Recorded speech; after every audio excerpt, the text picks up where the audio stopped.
An excerpt from Youth by Gloria Holt. Goldie and Teo head to Hank's bar in time for the night's final performances from the Panty Rockers, one of several dubiously named acts that regularly perform on the Helena, the venue's modest stage. Teo's also a regular performer and lives in the building's upper apartment. Despite the establishment's name, the owner goes by Henry and is an old friend of Teo's family. He's a stout man in his early 60s with closely trimmed hair that's graying. His beard, however, is a cotton ball that stands out against his dark skin. With his quiet nature and inclination toward flannel shirts, Henry's a big old teddy bear. "Hey, old man," Teo calls out as they claim a couple of bar stools. Henry waves in greeting before reaching for one of the refrigerators to pull out a bottle of champagne.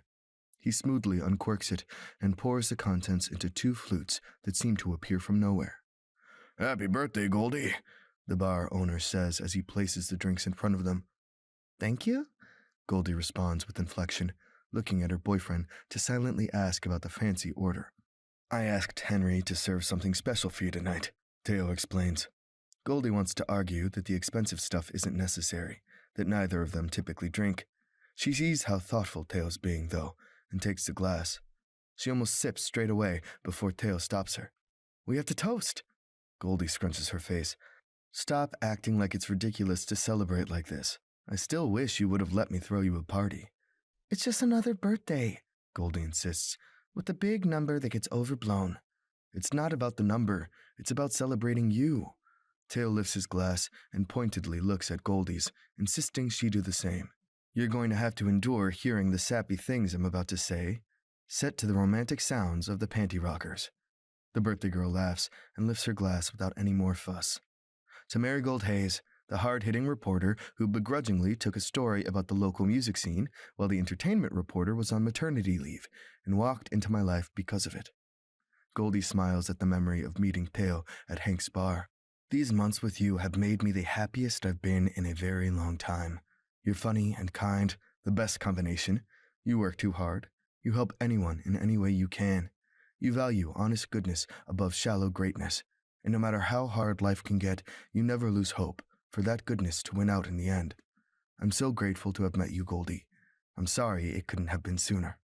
Sniffing hard, Goldie tries to calm down quickly so she can request a slight revision to her boyfriend's toast. "To us?" Teo's big smile somehow stretches even wider. "To us," he confirms, and clinks their glasses. "Happy birthday, Goldie." Goldie begins stripping her boyfriend as soon as the door to his apartment shuts. "I have wanted you all night," she says with a long groan. "We should have just spent my birthday in bed."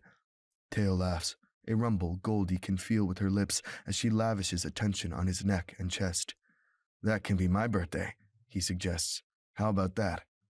Goldie hums in agreement, too busy licking along his collarbone before looking up. "Wait, when is your birthday? Did I miss it? I am the worst girlfriend. I never asked." "Relax, you didn't miss it. It's June 7th. "Really?" "Yeah, what's so shocking?" "That's not too far away. It's the same month as the Crown Serum anniversary." Teo seems stunned for some reason, but shakes himself out of it. "Why'd you bring that up? Are you going to be too busy for the awesome sex all day in bed idea?" Goldie rolls her eyes. "No, but I just got assigned a story on the serum's anniversary. I'm interviewing Sarah Crown." "That sounds like a big deal. She's the richest human alive." "It is a big deal," Goldie confirms, "but I'm also annoyed I have to do it." "Why?" "The serum's a waste of money that could be better used for literally anything else." "You can't think of any legitimate reasons for a person to use it?" "Can you?" Goldie's irked by the non-sexy talk, but unable to resist hearing Teo's opinion. He lifts a shoulder. "Seems similar to cosmetic surgery. It's not always a vanity thing for those who get it.